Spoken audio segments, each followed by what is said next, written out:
Todos os seres humanos nascem livres e iguais em dignidade e em direitos. Todo o indivíduo tem direito à vida, à liberdade e à segurança pessoal. Ninguém será submetido a tortura nem a penas ou tratamentos cruéis, desumanos ou degradantes. Toda a pessoa tem o direito de livremente circular e escolher a sua residência no interior de um Estado. O indivíduo tem deveres para com a comunidade, fora da qual não é possível o livre e pleno desenvolvimento da sua personalidade. Direitos no éter.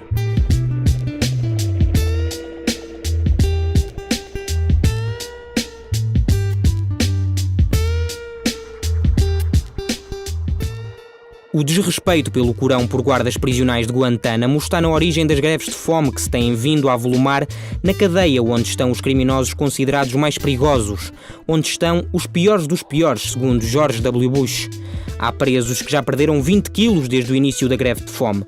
Muitas das penas que estão a ser cumpridas já deviam ter sido concluídas, escreve um prisioneiro.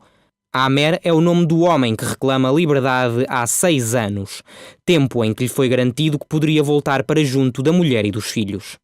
Direitos no éter. Na rubrica Direitos no Éter falamos hoje sobre liberdade e direitos humanos. Temos connosco Daniela Machado, da STDH. Olá, Daniela. Parece difícil controlar o respeito pelos direitos humanos em locais tão pouco acessíveis como as cadeias. Olá, Diogo. Primeiro que tudo, acho que temos que saber distinguir duas coisas. Quando um recluso é preso, ele perde a sua liberdade, mas não perde os seus direitos. E isso é uma situação que é preciso distinguir. Isto porquê? Porque há muitos reclusos que, primeiro, não têm acesso a advogado, não têm acesso ao exterior, mesmo porque as famílias afastam-se, perdem completamente o contacto com os amigos que tinham cá fora, e muitas vezes o grande problema das agressões aos direitos humanos que existem dentro das prisões é que os reclusos tornam-se vulneráveis e perdem a ligação com o exterior. Ou seja, o que é que isto faz acontecer? Isto faz acontecer que eles não consigam ou não tenham como relatar estas agressões que existem nas cadeias. E no fundo acabam por estar numa posição de inferioridade dentro da cadeia. E muitas vezes, e aliás, quando nós, e olhando também para esta notícia do público sobre as cadeias surpresa, e mais especificamente sobre as visitas de surpresa que vêm no âmbito da convenção assinada por Cavaco Silva na ONU. Da ONU, sim. Com a ONU, sim. Isto vem um pouco no seguimento disto. Portanto, se existe a convenção, é porque estas torturas existem. Nós não podemos tapar aqui o sol com a peneira e dizer, não, estas torturas não existem. Elas existem, elas são relatadas por presos, por ex-reclusos que depois de saírem em liberdade têm liberdade, entre aspas, para poder dizê-lo publicamente, e portanto não podemos passar ao lado deste problema, porque se existe a convenção e se Portugal assinou essa convenção, sim, estas torturas existem, e é preciso também saber distinguir aqui uma coisa: a tortura não é só a tortura física, a tortura é a tortura psicológica, e muitas vezes, e aqui também relatando a questão de um recluso, de um ex-recluso que passou por uma data de prisões ao longo de muitos anos em Portugal.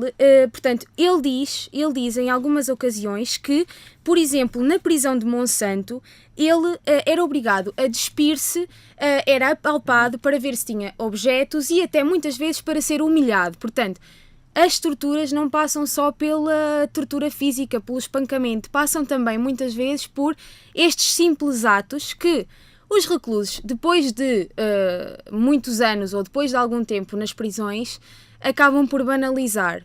E veem também outros reclusos a passar por isso e não olham para isso como uma tortura. Mas podemos olhar para isto como um pau dois bicos, e aqui na rubrica Direitos no Éter eu tenho servido muito de advogado do diabo, que é, estamos a falar de pessoas que são normalmente, não em todos os casos, mas na maioria dos casos, pessoas perigosas com antecedentes criminais, sim, pessoas que podem pôr em causa o próprio bom funcionamento da cadeia e que podem até lá dentro, e relatos disso não nos faltam, criar problemas graves, como mortes ou então transporte de substâncias ilegais lá para dentro. Como é que nós podemos reagir com estes dois lados? É assim, primeiro que tudo, também é preciso falarmos aqui de uma coisa. As prisões, e falando na questão das prisões portuguesas, são uma autêntica escola do crime. As pessoas, os reclusos, quando vão para a prisão, não pensamos que eles vão para lá aprender a socializar com os outros, ou vão para lá para ser repreendidos pelo mal que fazem. Aliás, há muito quem defenda que o recluso, quando vai para a prisão, o único objetivo e o único intuito é ele estar privado da liberdade, única e exclusivamente.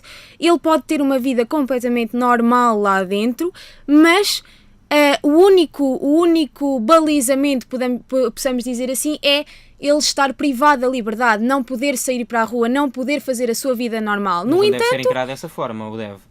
Deve ser encarado dessa forma, isto porque se tu pensares na situação dos reclusos portugueses, há muitos reclusos reincidentes, portanto vão para a cadeia, passado 6 meses de saírem em liberdade voltam outra vez. Porquê? Porque acaba por o crime ser o caminho mais fácil para a subsistência deles. E isto porquê? Porque no tempo em que eles estão na cadeia, eles não são socializados, eles não são reinseridos na sociedade, eles não são preparados para, quando saem cá para fora, serem inseridos na sociedade que os espera. Imagina um recluso que esteve 20 anos preso.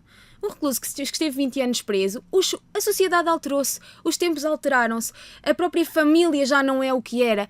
O recluso que está em iminência de sair para sair em liberdade tem que ser preparado para essa saída. E muitas vezes essa preparação não existe. E por isso é que depois, quando eles saem em liberdade, não têm emprego, a família muitas vezes, e isto porque também socialmente o ser ex-recluso é condenado, é reprovado, a família também muitas vezes pode não ajudar a essa reinserção e, portanto, qual é que é o caminho mais fácil para uma pessoa que não tem emprego, que muitas vezes nem sequer tem direito a subsídio, ou porque também nem sequer sabe como é que há de lá chegar, como é que há de ter esse subsídio. Um caminho mais fácil é o crime. E depois, claro, acaba por voltar outra vez para a prisão.